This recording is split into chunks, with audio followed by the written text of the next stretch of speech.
Bom, boa tarde a todos. Hoje nós estaremos aqui apresentando, então, o 125º Estudo Clínico, que é uma promoção da Comissão do Processo de Enfermagem, juntamente com todos os serviços de enfermagem aqui do hospital.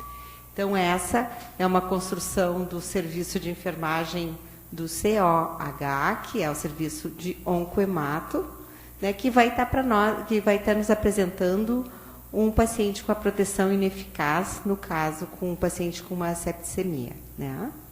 Então, eu só queria saber, assim, esse estudo clínico, ele estava programado para a semana passada, né?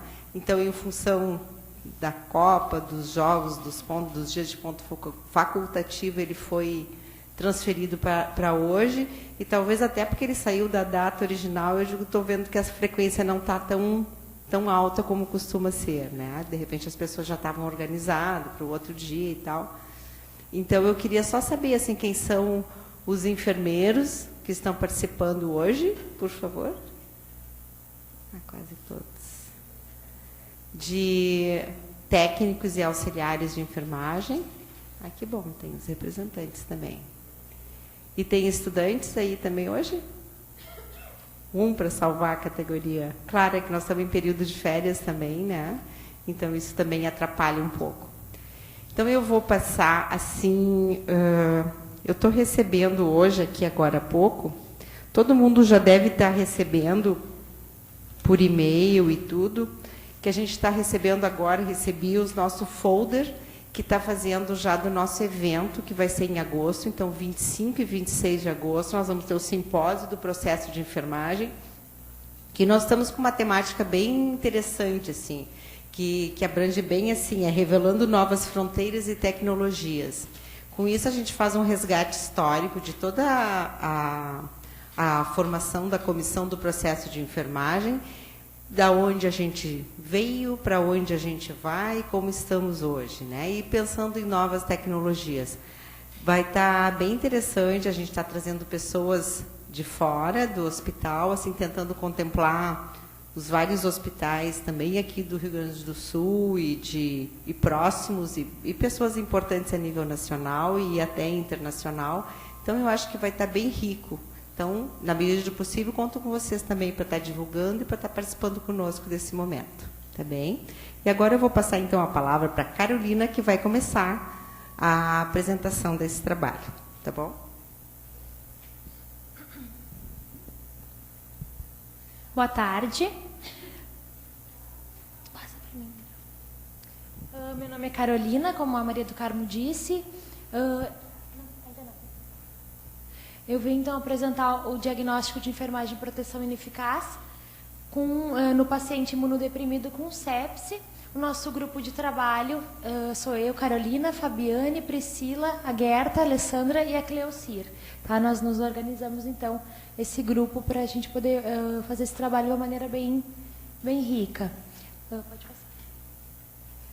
passar. Primeiro eu vou apresentar um pouquinho do nosso serviço, o oncohemato, cujas unidades compreendem, então, a UAP, que é a Unidade de Ambiente Protegido, o Banco de Sangue e a Unidade de Químio, Rádio e Hospital Dia.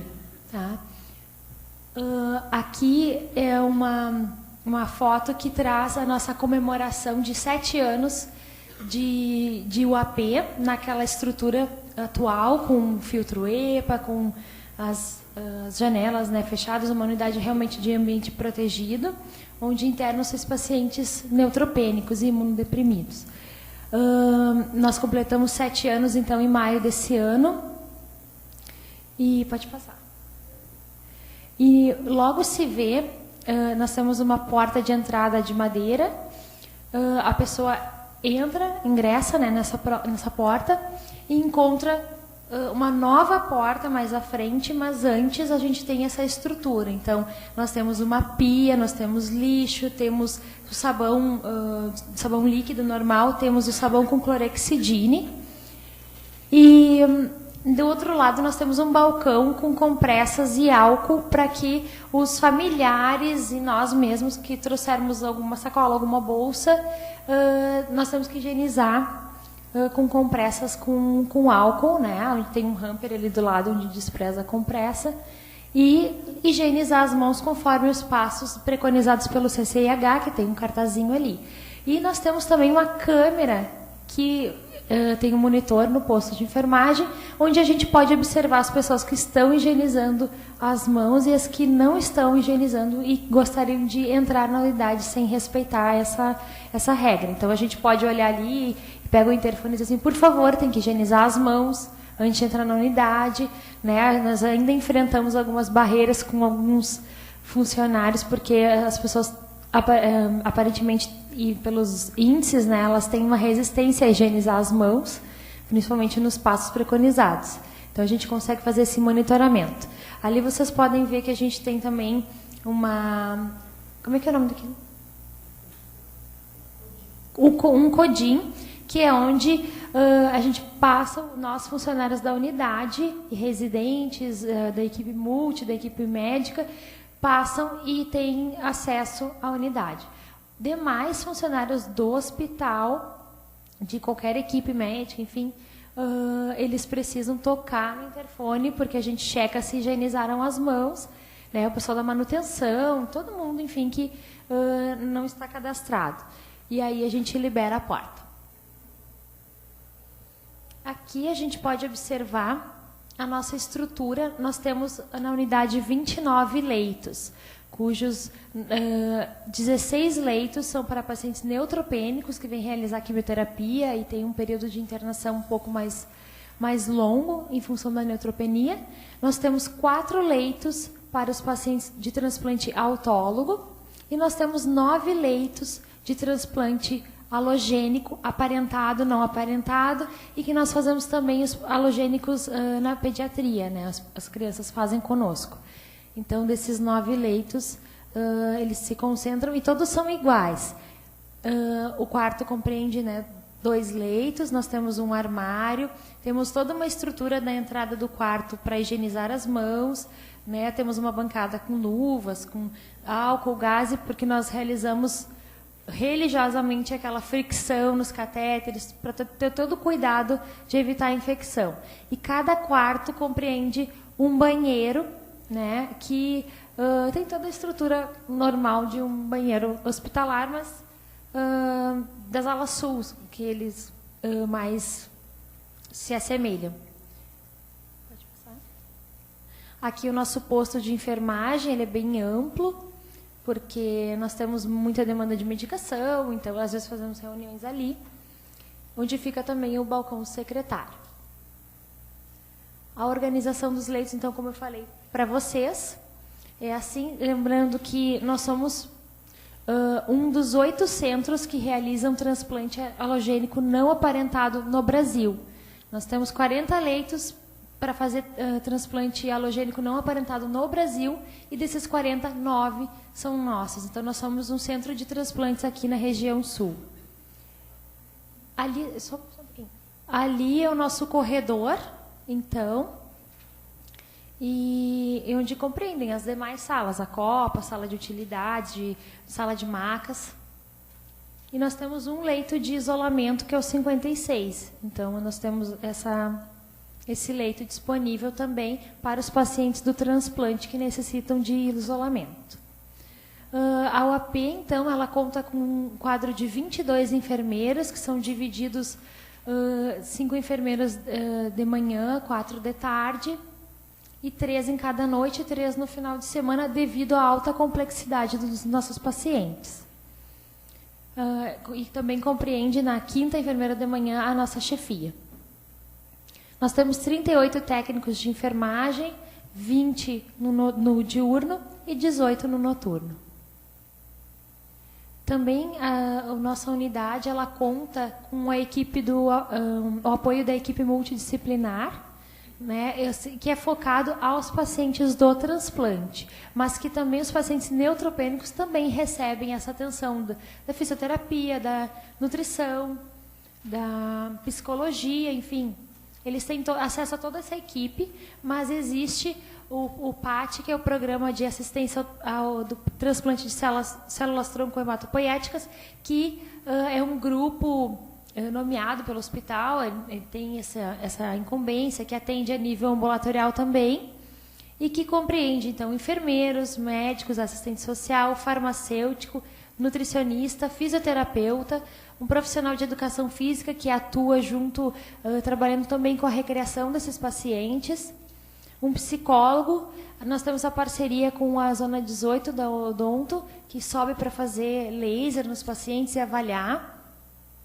E nós temos apoio também da bioética, porque nós temos casos bem complicados de resolver e que a bioética tem nos dado uma força muito grande. A procedência dos nossos pacientes, então, é aquela porta que eu falei, que é a primeira porta de madeira. Depois a gente vai, como a gente viu ali, a pia para higienizar as mãos. Os nossos pacientes vêm grande parte da admissão. Eles, quando tem alta depois da quimioterapia, recuperarem a neutropenia, eles vão mais ou menos com uma data certa para reinternar, para seguir os ciclos de quimio. Então, eles vêm, a equipe avisa a gente alguns dias antes, olha, naquele leito ali, quando determinada paciente tiver alta, vai internar tal paciente. Então, a gente já espera essas baixas, né, se organiza em função disso, mas também recebe pacientes da emergência, que são os nossos pacientes que, às vezes, tem alguma intercorrência em casa e chegam por via de emergência, e assim que tem um leito no Quinto Sul, eles sobem.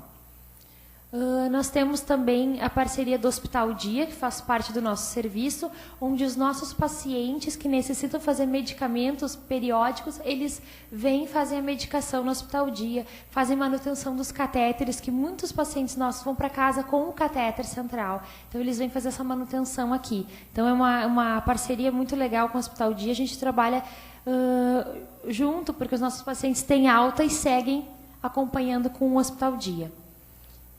E de outras unidades também, às vezes o paciente é diagnosticado na emergência e precisa subir, e ele está em um leito de internação clínica, e assim que vaga um leito na unidade, ele é transferido para nós. Então, eu vou passar a palavra para a Priscila, não, para a Fábio? Para a Fábio, que vai introduzir o nosso caso clínico. Boa tarde a todos, eu sou Fabiane, então trabalho na unidade há 13 anos. A nossa paciente de hoje é uma paciente do sexo feminino de 31 anos que descobriu no final do ano que tinha leucemia.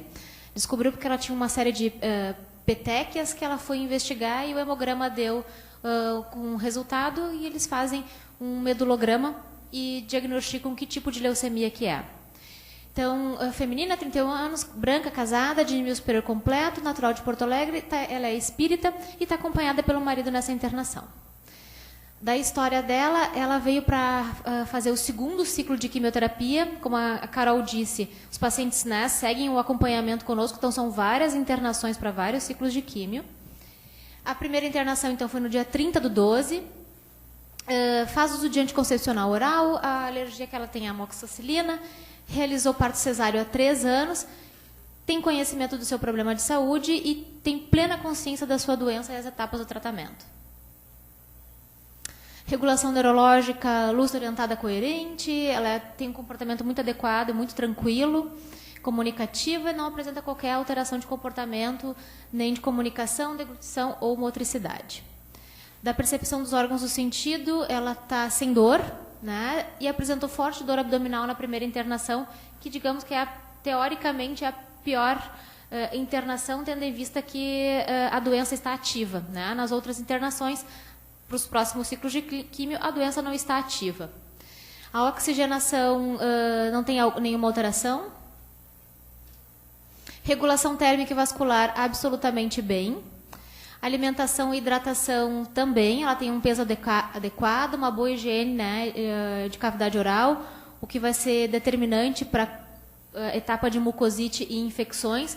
Boa parte das infecções que a gente tem, mesmo de corrente sanguínea, vem da boca, né, de infecções de germes provenientes da boca. Não apresenta alteração de aceitação alimentar e hídrica. Eliminações também não tem alteração. Integridade cutânea e mucosa tem um Braden de 22. E, em termos de cuidado corporal, atividade física e segurança, um Morse 0. Não apresenta restrições, então, na avaliação funcional. Sem alterações de sono e repouso, dorme bem, né? 8 a 9 horas por dia, o que é maravilhoso para quem pode. Reprodução e sexualidade, então, tinha feito exames com a sua gineco nos últimos meses, faz uso de preservativo e, além disso, usa anticoncepcional oral e tem uma vida sexual ativa.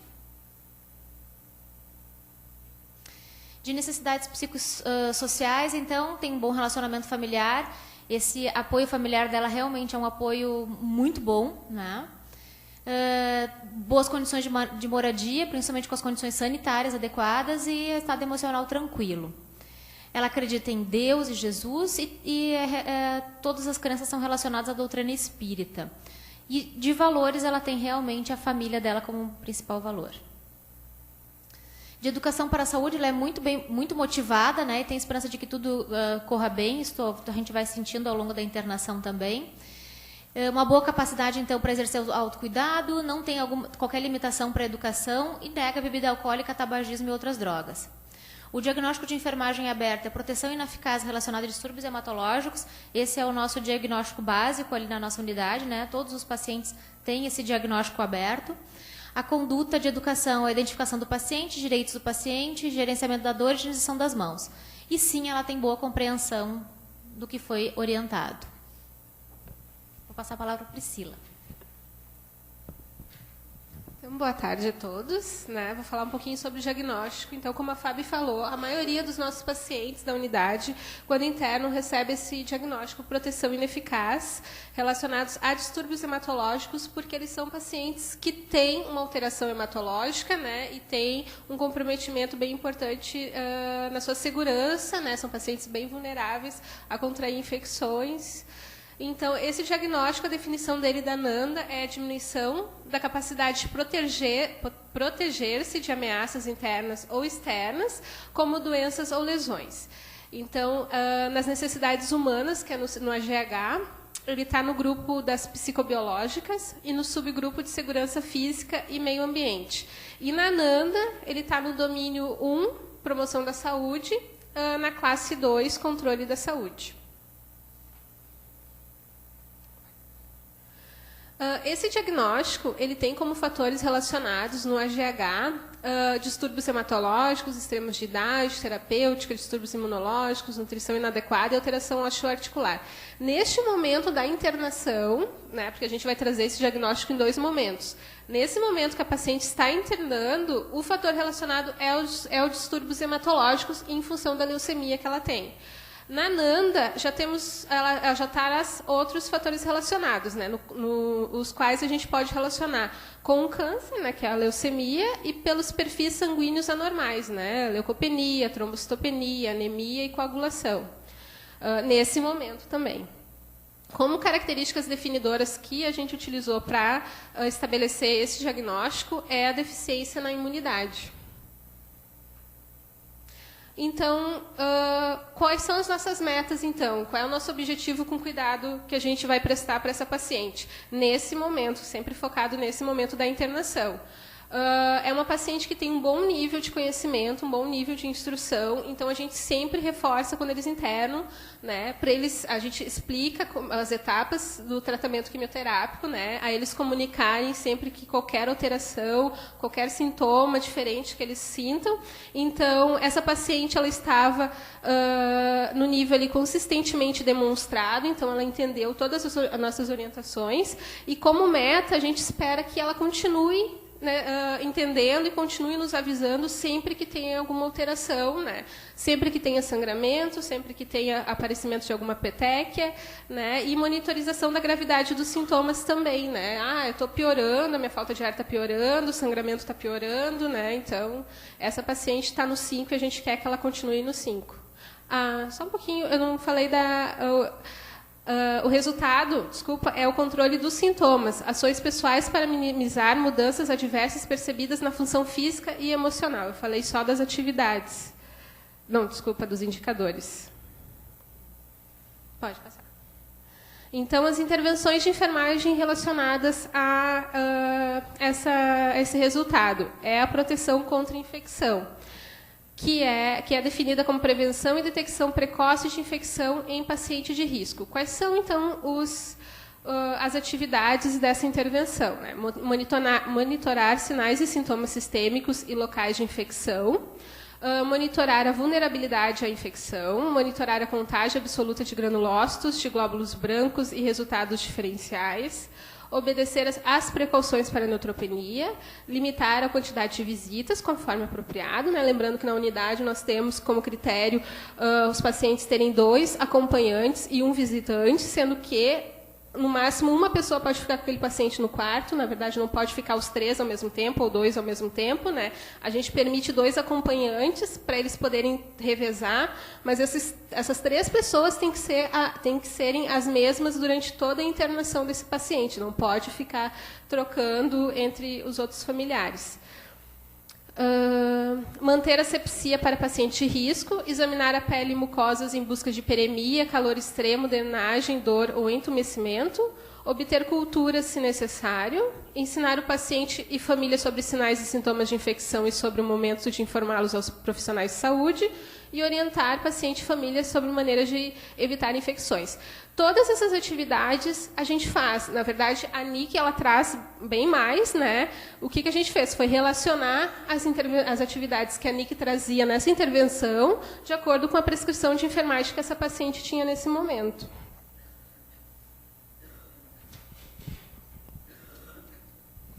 Da evolução, assim, quando que essa paciente foi vista que ela estava com sepse?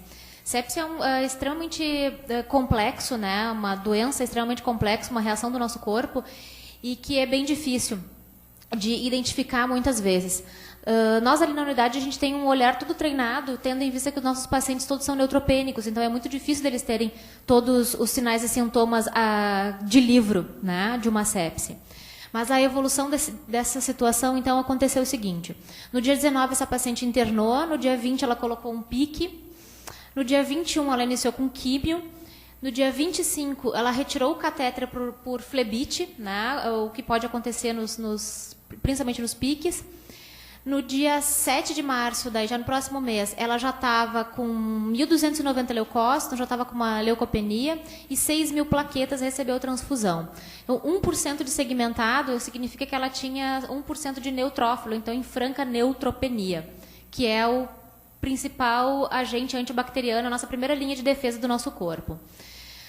Sinais vitais dela oscilavam entre 96 por 60 e 121 por 62, a frequência até 107, frequência respiratória de 18 a 22, a temperatura axilar dela, notem, né, que a temperatura não faz febre, né, ela não, realmente é uma paciente que a gente fica muito de olho a cada internação, porque ela não tem o costume de fazer febre, e saturando bem.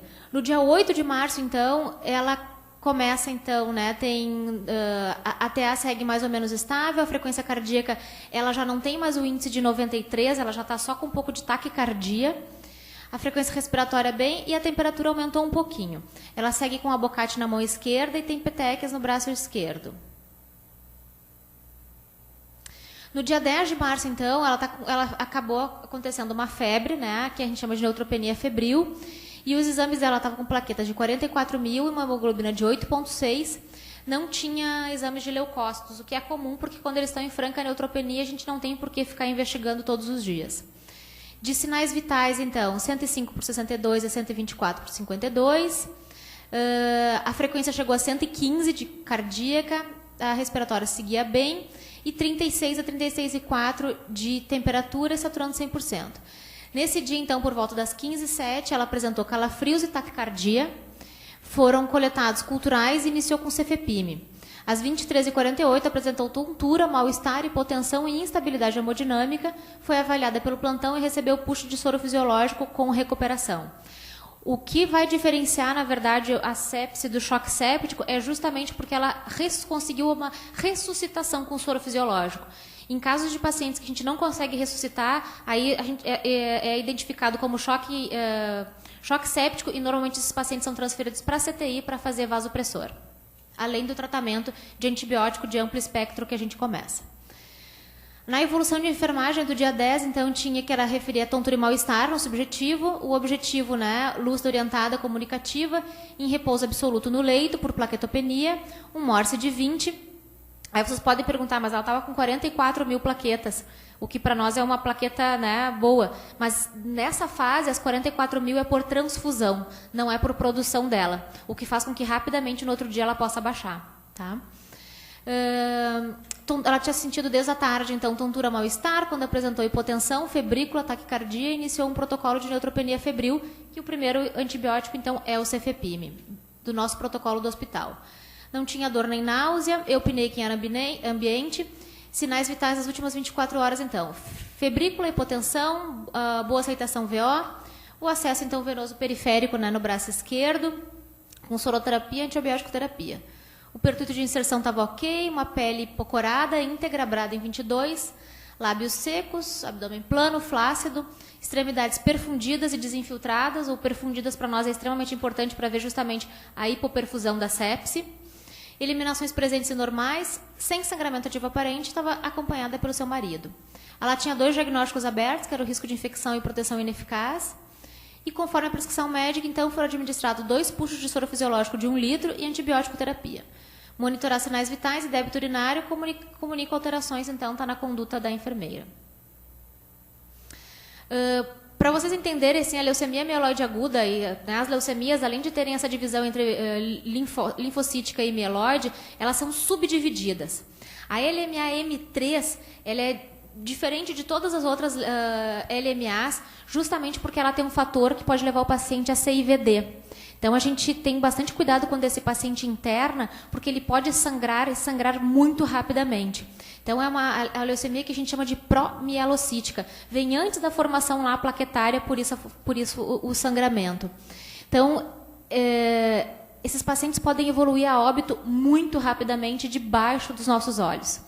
Né? São pacientes que transfundem muito nos primeiros dias de internação, quando a doença está ativa. Eles transfundem plasma, crio precipitado, né? Todos os fatores de coagulação, além de plaquetas, e muitas vezes chádio, porque esses pacientes já vêm com hemoglobina muito baixa da sua casa. E é determinante descobrir, no começo dessa leucemia, tem um fator prognóstico muito melhor. Se descobre com a doença muito avançada, a gente sabe que a mortalidade ela é altíssima.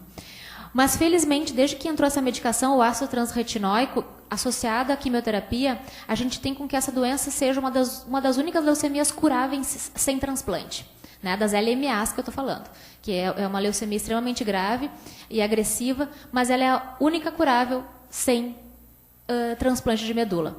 Então, ela tem um bom prognóstico se descoberta a tempo.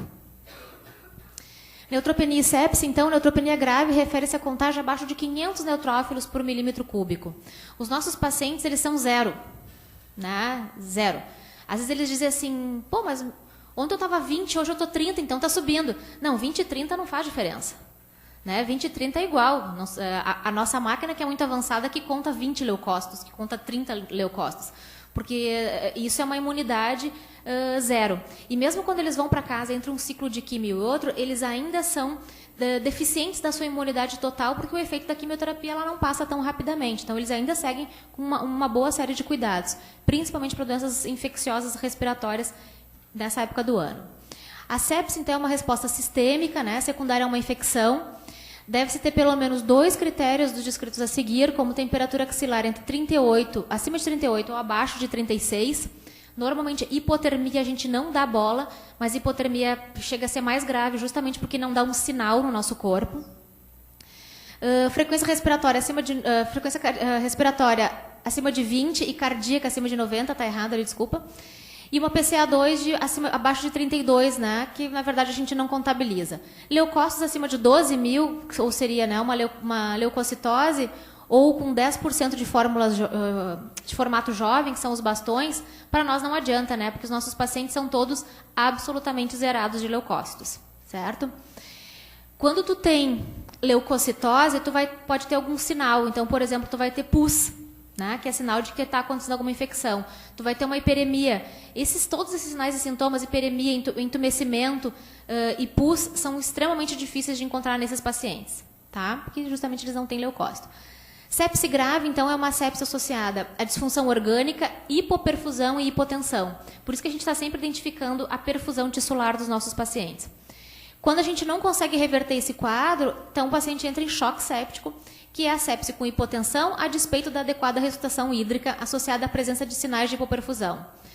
Essa ressuscitação desses puxos de soro físio, então, eles têm que ser rápidos. Se o paciente foi fazendo o primeiro litro, o paciente não recuperou, a gente já sabe que o prognóstico de recuperação dessa sepse, desse choque séptico, ela não vai ser adequada e provavelmente esse paciente vai precisar ir para a CTI.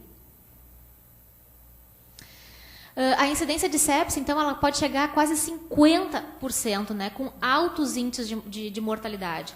Por isso que o profissional enfermeiro e o técnico de enfermagem que está lidando com aquele paciente vai lá verificar os sinais, qualquer alteração de sinais vitais, ele já tem que informar, já tem que ficar atento para esses sinais, para que a gente não chegue ao choque séptico e não precise levar o paciente para a CTI. Para vocês terem ideia, então, né, metade dos pacientes com sepse evolui para óbito após 28 dias de UTI. Isso não são pacientes neutropênicos, tá? São pacientes de uma forma em geral. E se for comparado com morte, né, por AVC isquêmico, é 19% em 30 dias e infarto 8%. Para vocês terem ideia do quanto a mortalidade é alta e do quanto a gente tem que estudar e saber identificar.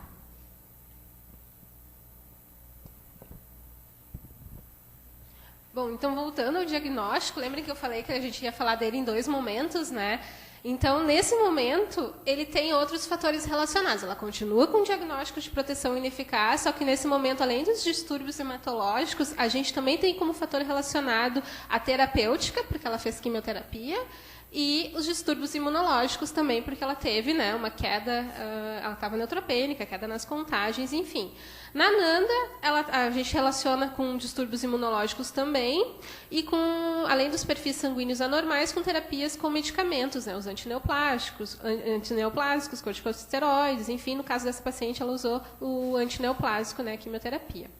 Como características definidoras, nesse momento, vocês podem observar que foi incluída a alteração na coagulação, né, em função da plaquetopenia dela, segue com deficiência na imunidade, agora bem mais acentuada que no início, e a presença dos calafrios, né, no momento que ela teve esse choque séptico. Então, os resultados da NOC que a gente quer nesse momento, a gente segue com aquele primeiro resultado, que é o controle dos sintomas, né? Que a gente precisa muito, nesse momento, da ajuda do paciente, né?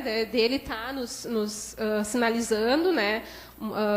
A gravidade dos sintomas, né, o início desses sintomas, e incluímos aí, então, o estado imunológico, que é a resistência natural e adquirida, adequadamente voltada a antígenos internos e externos. Nesse momento, os indicadores, então, desse resultado é a contagem absoluta de células brancas do sangue, que nem a Fábio estava colocando, né? Nesse momento, ela estava gravemente comprometida, e a nossa meta é que ela saia com levemente comprometido. E a contagem diferencial das células brancas do sangue, também que estava gravemente comprometido, né? Que a nossa meta é que ela saia com levemente comprometido. Aí vocês perguntam, mas por que vocês não querem não comprometido? Porque é uma paciente que tem leucemia, na verdade, ela não vai chegar ao não comprometido. Então, o máximo que a gente pode exigir nesse momento, até dos nossos cuidados, é que chegue ao levemente comprometido. Outro resultado também relacionado à coagulação sanguínea, né, coagulação do sangue dentro do período de tempo normal. Os indicadores é a hemoglobina, que também, nesse momento, ela estava com um desvio severo na variação normal, que a nossa meta é que ela tenha alta com desvio leve, e na contagem das plaquetas também, né, que ela estava com desvio severo, que também temos como objetivo o desvio leve da variação normal. Então, as intervenções, além da primeira, aquela controle de infecção que eu já apresentei antes, que eu acho que vem depois desse, a gente incluiu precauções contra sangramento, que a definição é a redução de estímulos que possam induzir o sangramento ou hemorragia em pacientes de risco. Quais são os cuidados, então, relacionados à prescrição que essa paciente tinha? Quais são os cuidados, quais são as atividades, então, dessa intervenção? É monitorar atentamente o paciente contra a hemorragia, monitorar a ocorrência de sinais e sintomas de sangramento persistente, tipo, verificar as secreções, em busca de sangue vivo, enfim. Manter repouso no leito durante o sangramento ativo, né? Vocês viram que ela estava, a orientação era ela manter repouso no leito, mesmo tendo aquele resultado de plaquetas, 44.000. Proteger a paciente contra trauma que possam causar sangramentos, e agora a gente está na nossa meta 6, principalmente evitar quedas. A gente reforça muito com esses pacientes, porque eles se sentem enfraquecidos, né? Deles não levantarem do leito sozinhos, sempre nos chamarem, né? Usar escova de dentes macia ou escovinhas de limpeza para o cuidado oral. Essa atividade a gente sempre orienta, principalmente os pacientes que vão internar para transplante no nosso ambulatório pré, que eles levem sempre escova de dentes macias, justamente pensando no período que eles vão estar com mucosite, né, começando com uma mucosite, e no período que eles possam ter sangramentos também pela gengiva. Usar barbeador elétrico em vez de lâmina de barbear. Todos os nossos pacientes, quando liberados por nós, de acordo com os seus exames, eles usam barbeador elétrico. Eles não usam, está estritamente proibido o uso de lâmina de barbear, tanto na unidade, a gente não usa, e a gente orienta eles, quando eles têm alta, né, para eles evitarem o máximo possível. Evitar injeções, né, subcutânea, intramuscular, punções, às vezes, endovenosas, né, mas sempre... né, às vezes a gente não consegue evitar, mas a maioria dos nossos pacientes tem catéteres, né, isso facilita bastante. Evitar constipação, né, os nossos pacientes, por causa de algumas químios, acabam fazendo constipação, por causa da mucosite, acabam fazendo fissura anal, então, se eles ficam com as fezes muito ressecadas, muito endurecidas, eles fazem fissura anal, eles têm sangramento anal. É um quadro assim, bem complicado, tem que ficar fazendo banho de assento, eles precisam colaborar bastante, fazer uso de pomada, né, é dolorido. Administrar a medicação conforme apropriado, orientar os pacientes e familiares sobre sinais de sangramento e ações apropriadas, e administrar componentes do sangue. As atividades que estão em vermelho, essas atividades não estão relacionadas, não estão na prescrição de enfermagem, a gente não tem elas como opção para selecionar, né? São atividades que a gente acaba orientando e incluindo naquele espacinho na prescrição, tipo orientar paciente, 2 pontos, orientar a comunicar-se constipação, né? A questão de sangramento anal, enfim, orientar cuidados, né? Principalmente com banho de assento, né? Uso de laxativos, dieta rica em fibras, né? A gente tem a parceria ali com o pessoal da nutrição. Pode passar? Então, essa aí a proteção contra a infecção eu já trouxe, né? A gente consegue os mesmos cuidados, as mesmas atividades com essa intervenção. Pode passar? Então, o que aconteceu, né? Depois da gente ter feito todos esses cuidados, né, com essa paciente, né, no dia 11, ela já teve os exames dela já começaram a melhorar, né, ela estava com 1.550 leucócitos, 68.000 plaquetas, né, os sinais estão também começando a melhorar. No dia 12, né, vocês podem ver, né, o aumento, né, das contagens, né. Dia 13, ela apresentou palpitações, ardência no peito, foi feito eletro, né, tudo com resultados normais. Segue ali os sinais vitais dentro dos parâmetros que ela já vinha apresentando, né, antes de fazer a sepse. Dia 14, ela saiu da neutropenia, em função, a gente sabe disso pelos resultados dos exames, né? Ela estava com 2.830 leucócitos, né? Provavelmente o número de segmentados tinha aumentado. E no dia 17 ela recebeu alta também, né? Com os exames melhores ainda, né? As contagens. Eu trouxe também a questão do antibiótico. A gente segue um protocolo de neutropenia febril, que a equipe médica prescreve. Quando o paciente apresenta febre, né, ela inicia com cefepime e, dependendo se continua com febre e estabilidade hemodinâmica, né, de acordo com a evolução, a equipe acaba associando outro antibiótico ou mesmo trocando, né. Então, os resultados, então, ao final, no controle dos sintomas, a gente conseguiu que ela se mantesse ali consistentemente demonstrado, tanto a monitorização do início dos sintomas, quanto a monitorização da gravidade dos sintomas.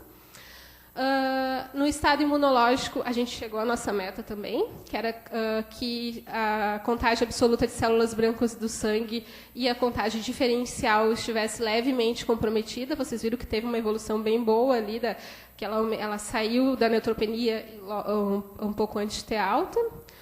Próximo.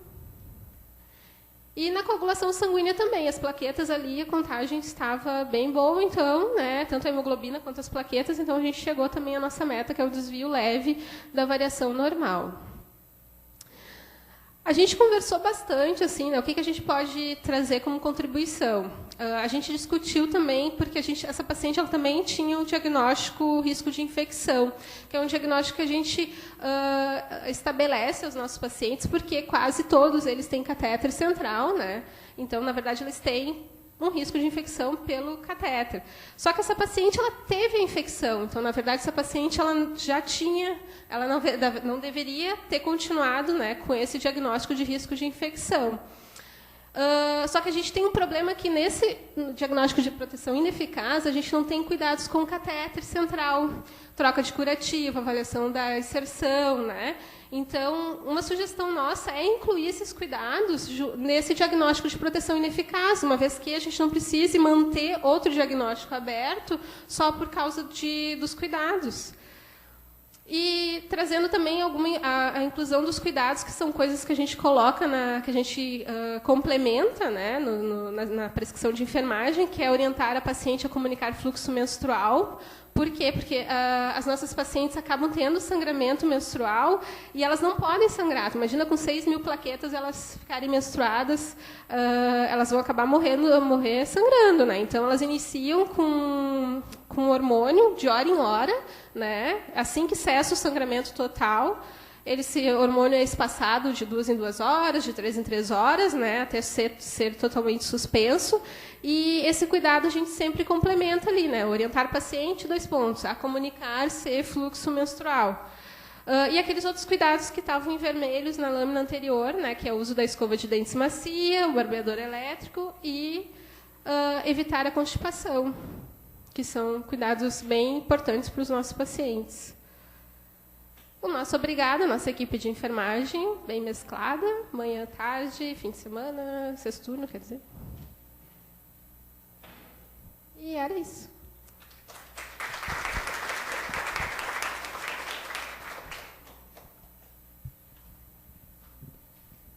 Bom, agora nós vamos abrir o espaço, então, para que as pessoas possam fazer seus questionamentos, tirar as dúvidas, ou se as gurias mesmo quiserem esclarecer mais algum ponto, que seja esse o momento, né?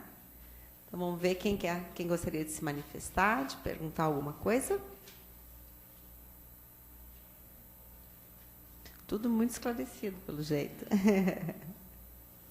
Não, na verdade, eu acho que foi bem. Eu acho que as gurias trouxeram bem a prática do dia a dia, né? E mostrando assim o quanto um diagnóstico, acho que elas vão trazendo assim o diagnóstico dentro da prática clínica mesmo, o processo de enfermagem, né? Ele se adequando e o quanto ele pode estar ajudando e o quanto pode estar fazendo a gente refletir a própria prática, né?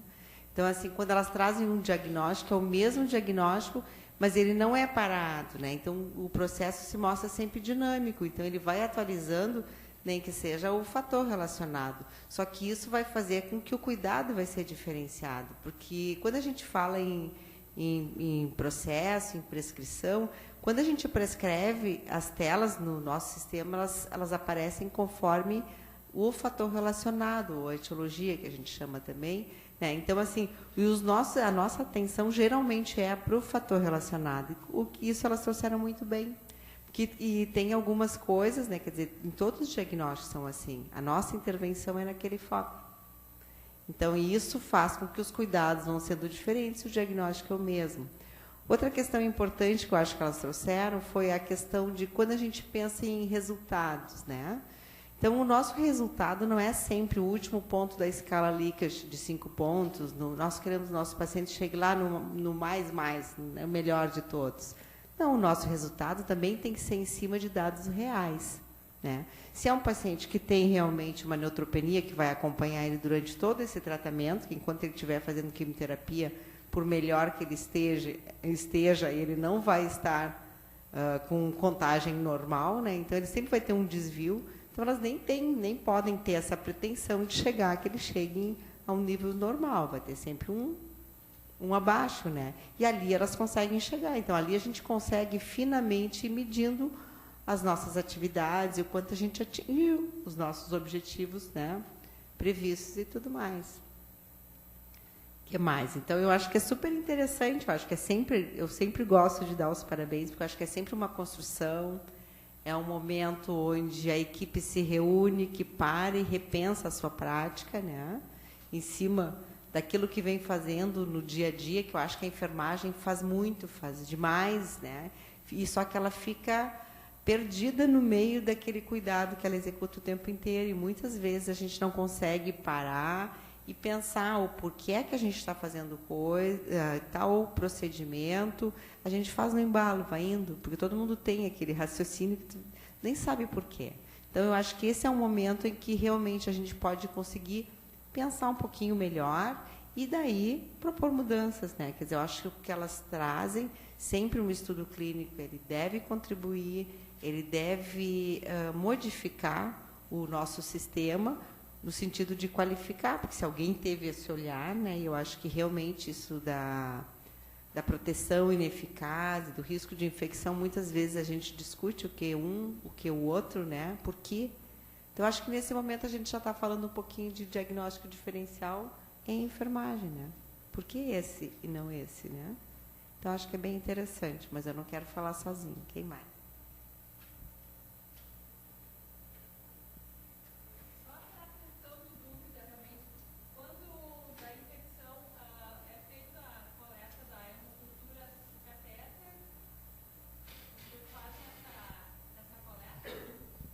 Sim, no momento da febre ou de um quadro de calafrios, tremores, mesmo que seja afebril, que a gente identifique que tem a sepse, a gente faz a coleta de hemoculturas, do catéter periférica e de urocultura. A questão é que a gente não colocou um germe aqui, né, que deu a sepse. Nem sempre a nossa hemocultura vem positiva. Nem sempre a gente consegue captar naquele momento ali, daquela situação, o germe que está causando isso. Mesmo a gente não identificando o germe, a gente segue com o antibiótico e em caso de não melhora, pelo menos em 24 horas de não melhora desse paciente, não é que ele não possa fazer febre. Durante 48 horas, para nós, ele pode fazer febre. Pelo protocolo de neutropenia febril, seriam 72 horas. Para nós, o nosso limite ali são 48 horas. Mas se o paciente conseguir continuar instável hemodinamicamente, com sinais de hipoperfusão, mesmo que tu não tenha identificado um foco infeccioso ou um germe, eles complementam, então, aumentam o espectro do antibiótico, principalmente para os germes que mais, né, que são os germes de intestino e os germes de pele, então daí a gente aumenta para a vancomicina.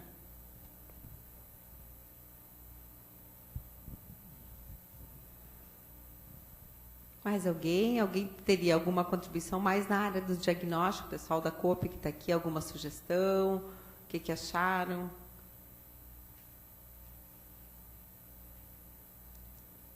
Está muito parado hoje essa plateia. Nenhuma contribuição mais? E o pessoal técnico, está tudo, como é que é para vocês? Assim, o que vocês estão achando dos estudos clínicos, dessa participação, desse envolvimento, que cada vez mais na instituição a gente tem tido essa preocupação de envolver os técnicos em relação ao processo de enfermagem, né? Eu acho que a gente já vem buscando isso desde o ingresso dos novos, de todos os novos membros da equipe de enfermagem, que por ocasião da integração, lá no início, a integração setorial, eles já estão tendo uma aula de processo, para também se sentirem dentro do contexto e entender da onde o enfermeiro tira aqueles cuidados que está lá na prescrição, que depois vocês têm que estar executando, né? Então, assim, tem toda uma lógica. Então, é em cima de um raciocínio clínico que se pensa num nome que eu digo que hoje, cada vez mais, a equipe de enfermagem tem que se empoderar dessa linguagem que é nossa, né? Quando eu comento sempre com o pessoal, quando a gente está fazendo as aulas, né, que se a gente começa a pensar num diagnóstico médico, se a gente fala em tuberculose na rua para qualquer pessoa que está na rua, passando no independente nível cultural, social, se a gente pergunta para ele, o senhor sabe o que é uma tuberculose? né? Todo mundo vai dizer assim, eu sei, aquela doença que tosse, que começa a sangrar e que não sei mais o quê. Ele sabe dar sinais e sintomas, né, características definidoras. Eles sabem dizer como é que trata, porque eles dizem assim, aquilo toma um monte de remédio todo dia, vai no posto, ganha um remédio de graça e tal, faz raio-x para controlar. Então, eles têm uma ideia, e isso eu digo assim, qualquer leigo, né? Então, assim, e esse é um diagnóstico médico, né? Então, assim, e o diagnóstico de enfermagem, essas novas classificações, né? O quanto nós, nem dentro da enfermagem, temos esse domínio. E o diagnóstico de enfermagem, ele é muitas vezes muito fácil. Vocês podem ver pelo diagnóstico de hoje, que as gurias estão trazendo aqui, proteção ineficaz. Que o próprio termo, na verdade, ele já carrega muito do seu conteúdo, né? Então, é uma proteção que a pessoa não consegue fazer de uma forma acertada. Assim como o risco de infecção também. Então, é claro que a gente vai vendo. E assim, nos diagnósticos de enfermagem, a gente tem muitas coisas que são muito compreensíveis dentro da nossa equipe. Mobilidade prejudicada. E as pessoas já sabem, entende? Então, nós só temos que nos empoderar cada vez mais da nossa linguagem diagnóstica, né? Então, assim, isso não é para os enfermeiros, é para a equipe toda. E eu acho que ultrapassa as barreiras da nossa equipe. Eu acho que a gente tem que estar levando isso a nível multidisciplinar e poder estar discutindo e falando a nossa linguagem também, né? Meninas, vocês querem contribuir alguma coisa, dizer, fazer? Duas coisas que eu acabei não me aprofundando ali no início, que além daqueles cuidados ali na entrada para ingressar na unidade, a gente tem uma lista de cuidados específicos para os pacientes em neutropenia. Então, além dos cuidados que a Pri falou, que são cuidados específicos, a gente tem uma lista, né, mais ou menos uma lista padrão desses cuidados durante a internação e cuidados na alta do paciente. Então, o trabalho da orientação também, além da prescrição, da evolução, o trabalho de orientação e educação para a saúde da enfermagem é muito forte, porque depende muito de como o paciente se comporta, digamos assim, em casa e os cuidados que ele mantém. Isso pode trazer maiores benefícios ou prejuízos para ele, fazendo ele reinternar, por exemplo, porque comeu uma comida fora da dieta que a nutricionista orientou e ele veio internar antes do previsto com sintomas de diarreia, gastroenterite, ele interna desidratado, enfim, ele tem uma série de intercorrências que ele poderia ter evitado se ele tivesse seguido esses cuidados que foram orientados para ele. Também a gente tem um trabalho próximo aos familiares. Os familiares nos ajudam muito, porque eles, esse revezamento de acompanhantes, eles estão ali o tempo inteiro com o paciente e estão nos trazendo também muitas coisas que acontecem e que às vezes o paciente não verbaliza.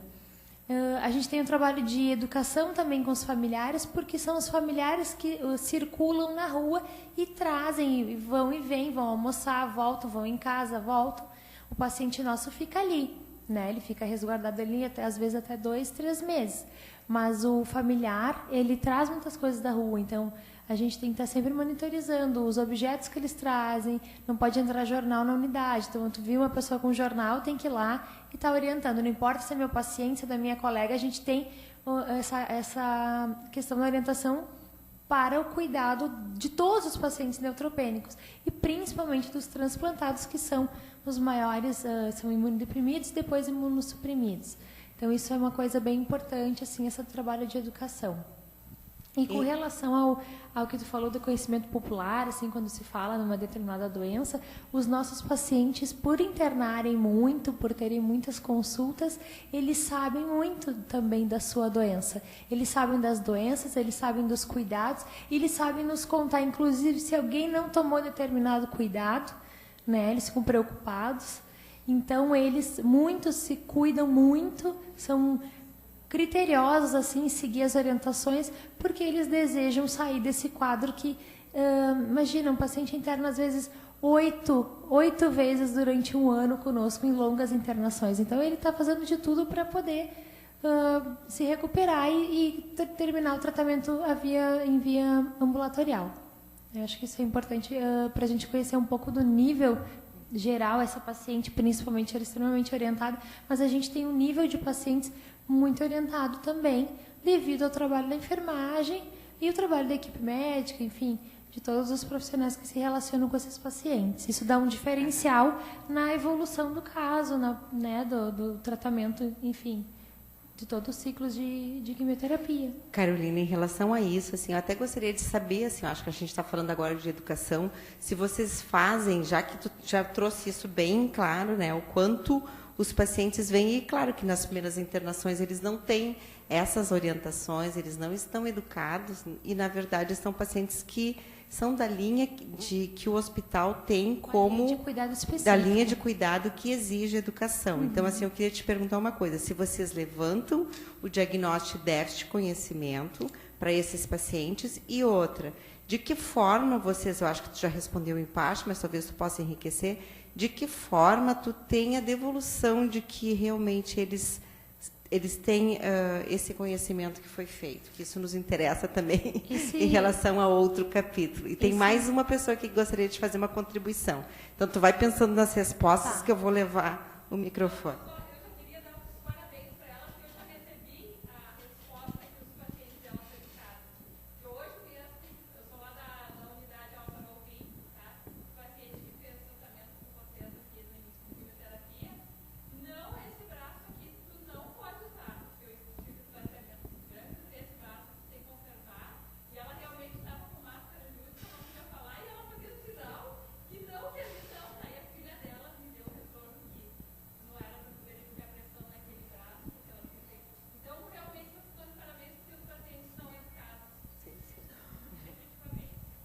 Obrigada.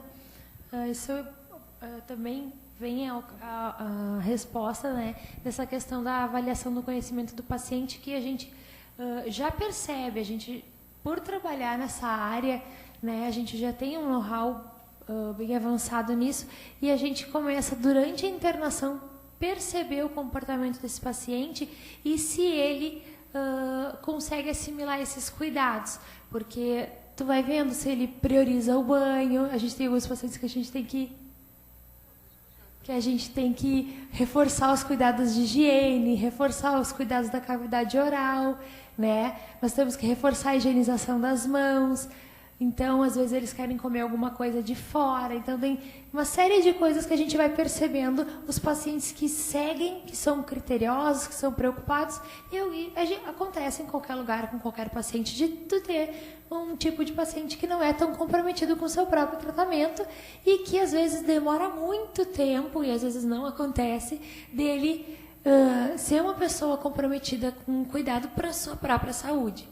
Com relação a esse cuidado, esse diagnóstico de enfermagem de conhecimento deficiente, né, relacionado ao quadro de saúde, mais ou menos isso é o título, a gente até levanta. Não é sempre, porque a primeira internação do nosso paciente é a internação que a gente tem, a gente acaba, para muitos, não levantando, porque a gente senta com esse paciente quando ele ingressa na unidade. Principalmente na primeira vez que ele está internando, a gente já tem esse é um paciente novo, na primeira internação, ou ele internou a primeira vez no Mala Norte, fez a quimio lá, que é totalmente diferente as rotinas. Então, quando ele vem para nós, a gente atende ele como se fosse a primeira vez. E aí, a gente senta e conversa, e nos dias subsequentes a gente vai orientando, e chega um outro familiar, a gente vai orientando, para que todo mundo tenha. Às vezes o familiar não conversa com o outro que está vindo, então a gente está sempre reforçando. E a gente consegue perceber um pouco já disso na maneira que o paciente fala, que ele conta, né, a sua história pregressa. Então isso vem aparecendo. Claro que se a gente vê que ele não está correspondendo, né, a seguir isso, a gente diagnosticou agora uma paciente que está tendo alta, que ela realmente não entendia muito bem o que a gente orientava, porque ela simplesmente não seguia os cuidados, né? Mas a gente foi percebendo que era da paciente essa dificuldade de cognição para compreender, e que o esposo dela também tinha dificuldade. Então isso apareceu, né? Essa coisa de reforçar, isso veio da equipe médica também. Então isso apareceu forte. Essa paciente tem déficit, né, para compreensão. Mas só assim, o o levantar o diagnóstico, no momento que um paciente, o déficit de conhecimento, não é que ele tenha dificuldade de aprendizado, ele não tem aqueles conteúdos que ele precisa internalizados, porque ele não tinha leucemia antes, ele não precisava saber sobre leucemia. Então, assim, numa primeira internação, por ocasião do diagnóstico, porque daí ele tem o déficit de conhecimento por falta de exposição prévia à matéria, né? Tu não tem como entender de alguma coisa que tu nunca passou e que não precisa ter aquelas informações. Claro que depois tu pode ter o mesmo diagnóstico, no caso desse teu paciente, por um paciente que tem uma limitação, um déficit cognitivo mesmo, um retardo, alguma outra barreira, né, que realmente de educação. Tá? Só para completar, então, a fala da Carol, a gente tem um trabalho bem importante no ambulatório pré-transplante, um trabalho de orientação aos pacientes que vão internar para realizar transplante de medula, tanto autólogo quanto halogênico, né, onde a gente lê o nosso manual, a gente esclarece dúvidas, né, a gente fala sobre as coisas que ele precisa levar para a unidade, né, e o que ele não pode levar. E como é que a gente sabe que aquele paciente absorveu? Porque assim, ó, é muita informação, né? Nós sabemos, nós temos ciência disso, que a gente despeja muita informação nesses pacientes que estão doentes, que estão internando para um procedimento de alto risco, né? Então, a gente está trabalhando, a gente está montando um instrumento com indicadores para medir o quanto esses pacientes absorvem das informações que a gente, né, das orientações que a gente dá para eles, né? Porque a gente orienta, o senhor não pode, só precisa levar cueca e meia. Aí ele chega lá com uma mala gigante, com pijama, com moletom, enfim. Então quer dizer que ele não absorveu, não entendeu aquilo que a gente. Será que a gente falou claro? Será que a gente falou numa linguagem, né, que apropriada para ele, né? Então é isso que a gente está pensando, né? Está trabalhando para adequar, né? Sempre pensando no. Só para reforçar, assim, essa tem sido uma preocupação dos consultores, da acreditação, assim, até para ver de que forma a gente avalia se aquilo que primeiro era aquilo, o quanto é importante aquilo em termos de educação, de estar registrado no prontuário, né? Então, assim, a gente tem que registrar e tudo mais. E agora, aquilo que a gente está educando, a gente tem como avaliar para ver se o processo de educação realmente aconteceu? Então, acho que vocês já estão indo além, né? Vocês já estão preocupados com isso também, para saber por que é que não entendeu, quais são as dificuldades e como a gente pode estar ultrapassando. Só um pouquinho, porque vai completando aqui. Só complementando a fala da Maria do Carmo, a gente tem aquele item, né, da evolução, que é a conduta de educação, que a gente preenche ali cada vez que a gente orienta um procedimento, orienta uma mudança no estado de saúde, enfim, orienta as rotinas mesmo da unidade, que a gente está sempre reforçando. E ali abaixo tem o grau de compreensão. Então, se o paciente tem compreendido, a gente marca o xizinho ali no sim. Se a gente vê que ele realmente não compreendeu, a gente registra. E se eles precisam de reforço, então a gente vê que muitos pacientes precisam de um reforço, principalmente nesse início da internação, e vai registrando ali conforme a evolução, né, analisando isso. Gurias, eu queria fazer um comentário. Primeiro, parabenizar vocês. Achei super bonito o trabalho de vocês e a apresentação também foi muito boa. E fiquei pensando que em cada lugar diferente que a gente trabalha, a gente vai ter alguns diagnósticos mais representativos. O de vocês está muito claro que é esse, né? E fiquei pensando que como é que a gente vai diferenciar um paciente do outro, né? Sendo que, imagino que todos tenham esse diagnóstico na unidade de vocês, com certeza, né? Então, eu imagino que o que vai diferenciar eles, assim como os outros pacientes também das outras unidades, seriam diagnósticos na área da psicossocial, né? Então, eu tento trazer isso para o meu dia a dia, porque assim a gente já faz atividades em cima dessas dificuldades que ele apresenta. A gente está falando muito aqui da questão do conhecimento, mas a gente tem várias outras áreas também, a questão da família, da repercussão, como é que é isso, e eu tenho certeza que vocês trabalham com isso, né? Então, talvez tenha... isso é uma crítica para mim, assim, a gente trazer um pouco mais desse outro olhar, não só tão biológico, né? E a gente faz esse trabalho, eu acho que a gente falta pensar um pouquinho mais como é que a gente traduz isso, que hora vai ser déficit de conhecimento, talvez outro vai ser autoimagem, outro vai ser uma questão mais de aceitação, né? Porque é um trabalho tão bonito, assim, e custa tanto, né? Se investe tanto nesses pacientes, não só com foco, né, específico biológico, que talvez ficasse mais representado aí o trabalho de vocês e o nosso, de modo geral. A gente também tem um diagnóstico bem frequente que a gente abre para determinados pacientes, que é a ansiedade relacionada à ameaça ou mudança no estado de saúde. Porque, principalmente quando o paciente vem para o transplante, ele vem com uma série de exigências e orientações, ele é extremamente orientado com relação ao risco do procedimento que ele está sendo submetido. E também os pacientes que, quando têm o diagnóstico, eles recebem o diagnóstico de leucemia ou um linfoma mais grave, que nós tratamos lá na unidade também.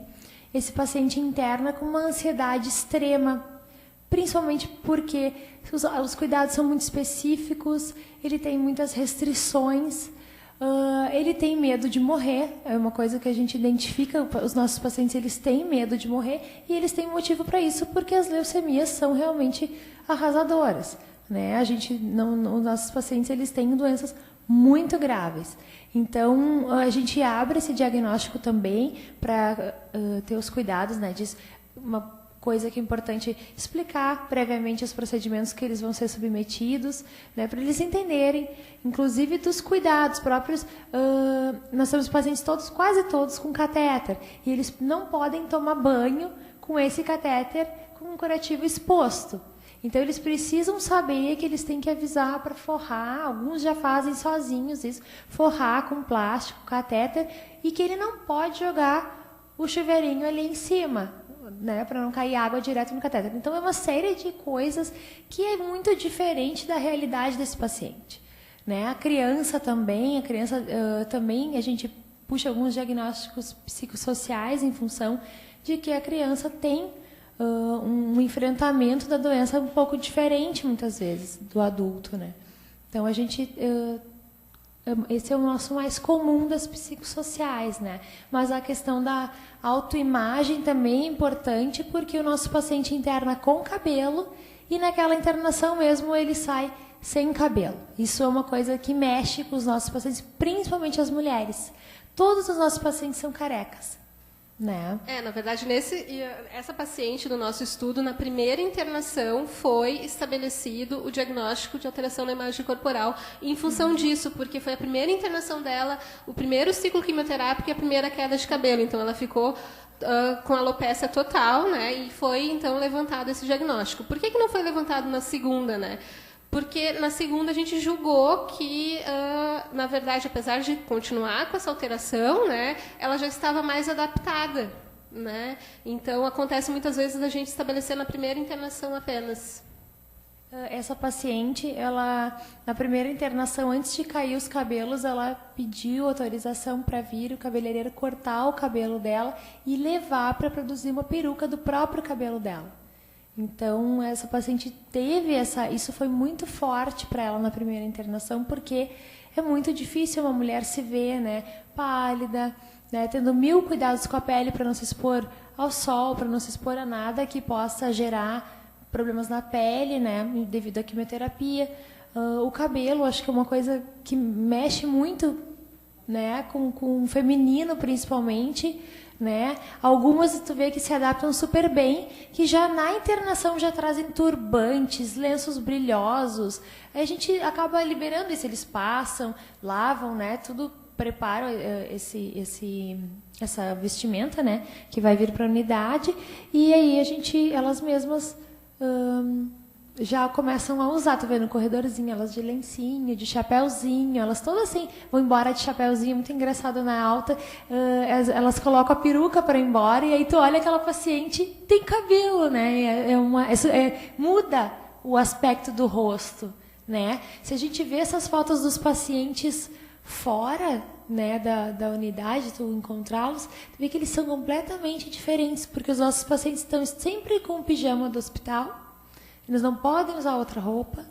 Eles estão sempre andando no corredor de máscara, porque eles não podem se expor, porque o filtro que nós temos, ele filtra uma quantidade maior dentro do quarto, mas no corredor ele precisa usar máscara, até porque circulam profissionais e outros pacientes. Então, esse paciente está sempre de máscara, né? Ele carequinha. Então, ele é um paciente que ele perde um pouco da sua imagem corporal em função de né, um pouco, eu estou sendo, né, bastante, assim, a referência de quem ele era. E os pacientes que usam muito corticoide também, que ficam com aquela face, né, de lua cheia, Cushing, principalmente as crianças, tu olha uma foto delas antes do tratamento e tu olha durante e não parece a mesma criança, né? Então, essa questão da alteração na imagem corporal, da percepção do paciente é uma coisa que é bem presente no nosso dia a dia. É que talvez, mesmo isso, vocês comecem a refinar e talvez se dá conta, porque não é porque eles são todos iguais que isso não importa mais, porque para cada um deve importar, né? Então, o quanto podem ser, eu digo assim, de a gente pensar melhor nos diagnósticos, porque a gente começa a usar essa linguagem que é nossa, dos diagnósticos, para evidenciar o nosso trabalho. E daí a gente começa a pensar em resultados, começa a pensar em de que forma a gente pode melhorar, reavaliar, traçar novos resultados e rever sempre a prática. Alguém mais gostaria de fazer uma colocação? Márcia. Como?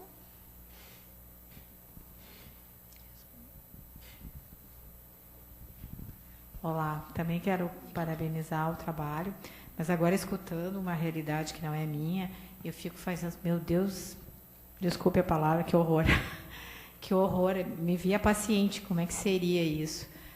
Horror não no sentido do cuidado que a enfermagem faz para transformar e transmutar ou sair daquela zona de risco, ok. Mas a minha dúvida que surgiu ele entra numa área completamente preparada para que não aconteça nada em função de passar pelo processo, muito bem. Mas como é que é a história do toque? As pessoas, a família, é muito importante a família estar junto, mas só uma dúvida, em relação a abraços, em relação a contatos, né? Isso é uma, né? Se tem alguma restrição ou não, sei lá. E a outra, ele fica internado aquele tempo, passa daquela zona, aumenta e vai para casa. Mas esse paciente tem a tendência, não sei se de vir mais algumas vezes para o hospital. Mas como é que é em casa? O que eu faço em casa? Tem todo um trabalho de porque a casa, né? A casa é muito diferente, né? E aí eu tenho um bicho em casa e não sei o quê. Como que é isso? Como é que é essa transição? Em relação ao toque, para vocês terem ideia, nosso índice de lavagem de mãos ele é muito mais alto que o do restante do hospital, né? Então, o nosso mínimo é de 90%. Mas a gente quer atingir 100% de lavagem de mãos. E essa orientação de lavagem de mãos ela é constante com os familiares. Né? Eles têm que estar bem orientados que pode abraçar, pode sim, mas desde que as mãos estejam bem lavadas nas suas diversas etapas. Em relação a ir para casa, eles recebem toda a orientação. A farmacêutica orienta sobre as medicações, a gente orienta sobre os cuidados, a nutricionista orienta sobre comida e sim. Né? Dependendo de onde o paciente mora, se não tem nenhuma rede adequada de saneamento, fica mais difícil. Mas isso não quer dizer que ele não vá para casa. Os pacientes de leucemia, não os pacientes de transplante. Os de transplante halogênicos é feito visita domiciliar antes para que a casa fique adequada. Que são pacientes que vão ficar muito mais imunossuprimidos e por uma data muito mais longa. Agora, os pacientes de leucemia, realmente, eles recebem uma série de orientações e restrições. E em casa, o que a gente tem a dizer é que não é só no ambiente hospitalar, né? A gente tenta fazer com que o hábito de higiene seja incorporado àquela família. E exatamente por isso que os dois acompanhantes e a visita são sempre as mesmas, para que aquelas pessoas percebam o quanto aquela imunidade está baixa. Porque senão, quando o paciente sai, a única coisa que tu percebe é que ele está sem cabelo. Né? Mas tu não tem a dimensão daquela imunidade tão abalada. Então, às vezes, o próprio paciente ele se sente ruim, assim, quando ele é um chefe de família, que ele vai para casa, ele não pode trabalhar. Né? Ele não pode ajudar a mulher a cortar um tomate, porque ele pode se cortar e dali provocar uma infecção, e a infecção dele vai ser sempre grave. Então, a gente tem uma mudança de visão de vida e é uma mudança de realmente hábitos extremamente rigorosos em termos de higiene. Em termos de higiene, a gente tem pacientes que são muito difíceis. Né? Imagina hoje vocês entrarem, descobrirem, né, infelizmente, uma doença em que vocês vão ter que mudar a vida. Deu ponto. Esquece a tua vida que tu tinha até aqui. Faz um corte, esquece, tu vai ter que mudar. E aí as pessoas vão me ensinar até a tomar banho? Como assim as pessoas vão me ensinar até a tomar banho? Né? Que a área suja eu tenho que limpar por último, que depois eu não posso... Como assim? E a gente ensina, inclusive, a tomar banho e escovar os dentes. A estomatologia, como as gurias disseram, tem uma presença bem forte na nossa unidade e a gente ensina tudo isso a ponto de tentar diminuir o máximo possível a chance de infecção fora do hospital. E de reinternações, né? Respondido, Márcia. Super, né? Alguém mais quer fazer mais uma colocação? Viu como a gente vai conversando e quanta coisa boa acrescentou? Não, só para colocar, então, que a gente trabalha muito com a equipe multi, né, que nem trouxe ali nesse slide. A psicologia está junto sempre, né? Nós temos o residente também de psicologia da RIMS. Os pacientes pedem para falar com ele, né? Pedem para falar com a psicóloga, né? Nós temos a Genevieve, que é a nossa assistente social da nossa unidade, também que está ali ativamente. Então, a nossa unidade, a equipe multi, funciona realmente, a gente trabalha muito junto com eles, né? E sem eles, realmente, seria bem mais complicado as nossas orientações, né? Esse paciente continuar esses cuidados em casa, né? Porque eu sou uma das enfermeiras que realiza a visita domiciliar nos pacientes do transplante, e é bem complicado tu entrar na casa de uma pessoa e ter que mudar muita coisa que ele já estava acostumado, pacientes que não têm condições financeiras, que precisam, às vezes, fazer uma pequena reforma, porque do jeito que está não podem receber, né, aquele paciente, né? Animais, às vezes, de estimação, que dorme junto com a pessoa, que não vai poder dormir mais. Então, tem que ter mesmo esse apoio da equipe multi, né? Porque senão, realmente, esse paciente não vai conseguir segurar, né, a barra. Bom, alguém mais quer fazer a última colocação? Então, eu agradeço pelo já agora, eu acho que esgotou, né, as perguntas, mas pelo menos a gente conseguiu ainda colocar e descobrir muita coisa, e quantas coisas elas colocaram além da apresentação, né, que eu acho que essa é a riqueza dos estudos clínicos. Então, em nome da comissão do processo de enfermagem, eu queria agradecer as gurias que fizeram essa apresentação super bonita e que cresceram sob o ponto de vista do processo de enfermagem, e a todos vocês que estiveram aqui nos prestigiando e participando desse encontro. Muito obrigada, e o próximo mês que vem tem mais, tá bom? Obrigada.